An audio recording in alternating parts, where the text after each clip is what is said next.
ये कहानी है कुछ साल पहले की, जो कि और किसी के साथ नहीं मेरे साथ हुआ था।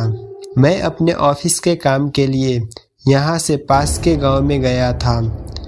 उस गांव में पुगने के बाद थोड़ी ही देर में वहाँ पर बहुत तेज़ बारिश होने लगी। उसके बाद मैं एक घर में छुप गया।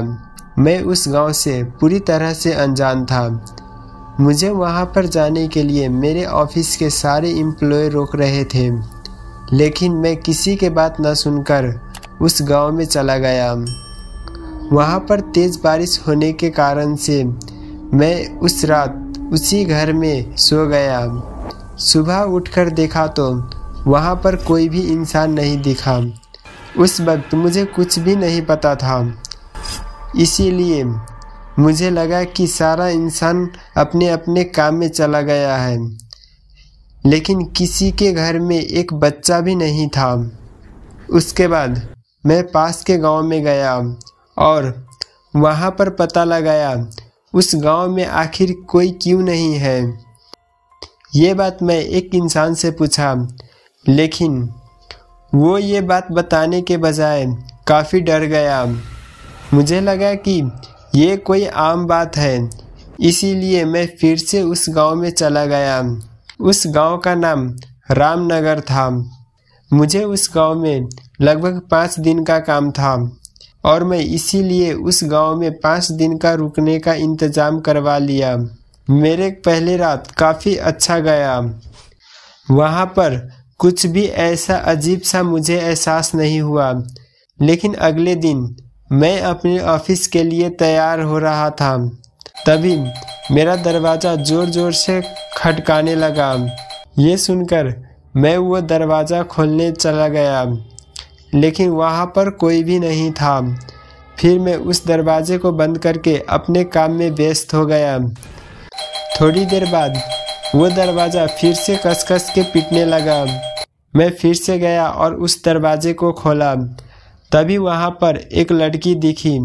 उसने मुझसे बोला, क्या मैं अंदर आ सकती हूँ? हाँ, क्यों नहीं? क्या तुम इस गांव में नए हो? हाँ, लेकिन क्यों? तो तुम्हें इस गांव के बारे में कुछ भी नहीं पता कि यहाँ पर क्या हुआ था और क्यों इस गांव में कोई नहीं है? क्या तुम्हें इस बारे में पता है? हाँ, मुझे सब कुछ पता है। प्लीज़ मुझे भी बताओ ना इसके बारे में। ठीक है, बैठो, मैं तुमको सारी बात बताता हूँ। मैं वहाँ पर बैठ जाता हूँ और वो औरत मुझे सारी बात बताने लगती है।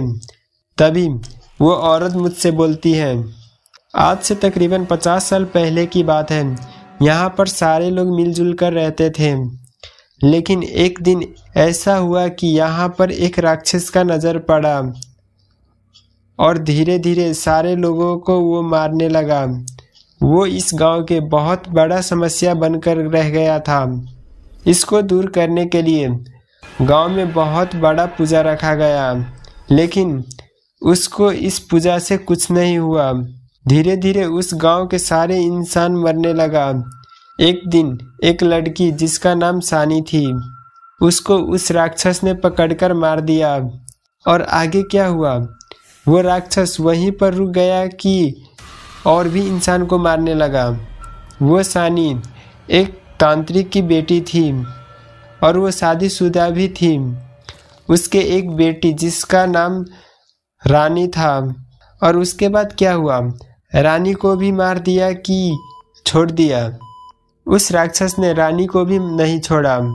ये देखकर उसकी माँ एक चुड़ैल बन गई और उस राक्षस को मार दिया। वहाँ से उस गांव को वो दोनों चुड़ैल मिलकर सताने लगा। तभी से इस गांव में कोई भी नहीं आता है और इस गांव में एक भी इंसान नहीं देखने को मिलता है।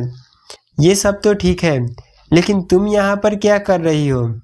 दरअसल वो सानी और कोई नहीं, मैं ही हूँ। ये सुनकर मैं बहुत ज़्यादा डर गया और वहाँ से मैं भागने की कोशिश करने लगा। वो चुड़ैल भी मेरे पीछे पीछे आने लगी। डर के मारे मैं कुछ नहीं बोला और वहाँ से भागते हुए मैं पास के गांव में चला गया और वहाँ पर मुझे एक तांत्रिक से भेंट हुआ। मैं उस तांत्रिक को सारा बात बताने लगा। ये सुनकर तांत्रिक ने मुझसे कहा, बेटा तुम उस गांव में जाकर बहुत बड़ा गलती कर चुके हो।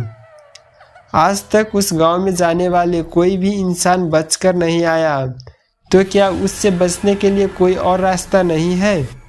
इसके लिए हमें बहुत बड़ा पूजा करना पड़ेगा।